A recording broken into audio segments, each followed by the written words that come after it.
Ellie Simmonds, this is the first 5 minutes within history in Swansea. Yeah, 3 hours away from London. It's quite a long way away. Right next to the beach. Yeah, really nice place. I'm going to ask you to count us down, please, okay? Okay. Here we go. 4, 3, 2, 1, 2.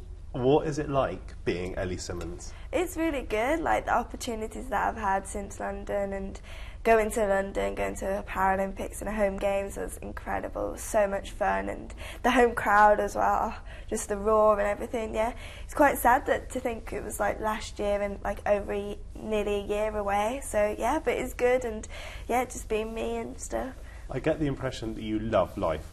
Yeah, I really do. I think you only get one life and you have to live it, and the opportunities that I've done and the things that I've done in my life, I'm definitely living it, and I definitely want in the future go do loads of things, see loads of things, definitely want to go travelling, things like that, and hopefully go to a few more games and stuff. Can you put into words for me what it was like the moment you won that first gold in London? Was that the biggest moment in London, the first gold? I think they were all meant really much, but yeah, the first one was my first gold. I think when I touched it was relief. I had a lot of pressure going in, like pressure from loads of people expecting me to get that gold medal, and so when I touched it I was happy, and to have done the time that I did, a 5-second PB and a 5-second world record, so emotions, every emotion possible apart from like bad emotions. It was just, yeah, all really good. And the crowd going wild, didn't they? That was a big thing, to have the amazing crowd, and oh yeah, it was just really good. And you became a Paralympic gold medalist, double gold medalist already in Beijing at the age of 13. Yeah. I mean, that's just bonkers, isn't it? What was that like? I didn't expect that at all. I was going into Beijing just 13 or just enjoy it. I had no pressure, nothing. I was just going to go and enjoy my first game. So it was a bonus just to qualify and to be on the team. So I was just like so excited and stuff. And then my first gold, my 100 free, was a massive surprise. I was going in like ranked 5th or 4th, so something like that. And that was a big whew. And yeah, and then to get this second gold and to come away from Beijing with 2 golds and just 13, yeah, it shows that you can do anything at any age as well, so it's great. Going back to school after that, as a 13-year-old schoolgirl, how did you adjust? Well, for me, school, we had a day of celebrating and stuff. And then afterwards, I think school got back to normal. I think that's what I wanted to be. I like school is normality really, and being with my friends, they treat me normally and stuff, and I think it's great to have the normality.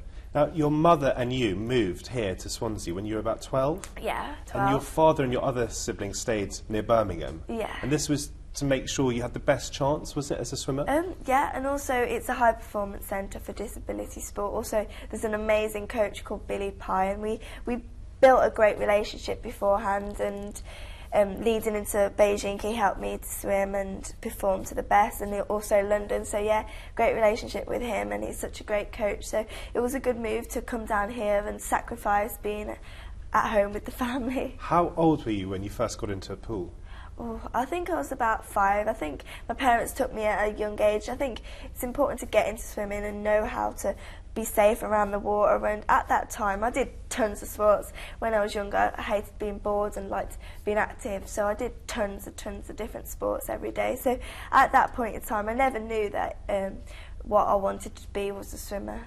And at what age did you start doing 2 hours before school and 2 hours after school? Yeah, quite. I think at the age of 11, 12, when I moved to Swansea, I think that's when it really built up about all the training and stuff. But I enjoy it, and it's great doing loads of things. Do you see yourself as having a disability, given that you can fly through the water so quickly? No, not really. I think, for me, I feel like I'm just a normal person. Yeah, I'm just a bit smaller than everybody else, but I'm just on a level playing field, and it's great, and being out the opportunities that I've had with going to the Paralympics. Do you think attitudes towards disability have changed since London 2012? Oh, definitely. I think it really has. I think it's put as a positive light that we're athletes, we're the same as Olympians, and we just have something different with us. And the coverage that Paralympics got in London, and the high profiles and everything, and how good Paralympics GB did, it was great showing it. Classification in the Paralympics, do you think it's possible to get that right, given that disabilities can vary? Yeah, I think I think everybody, there's always negatives and positives about things, but for me, I think classification, how it works for swimming is great, and it's S1 to S10. That is 5 minutes. Do you want to finish that point? Yeah, I forgot what I was saying. But basically, we're talking about classification.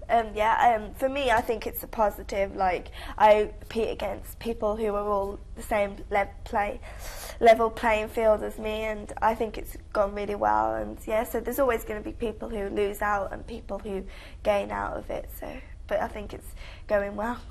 Ellie Simmonds, thank you very much for spending 5 minutes with me. Thank you very much for having me.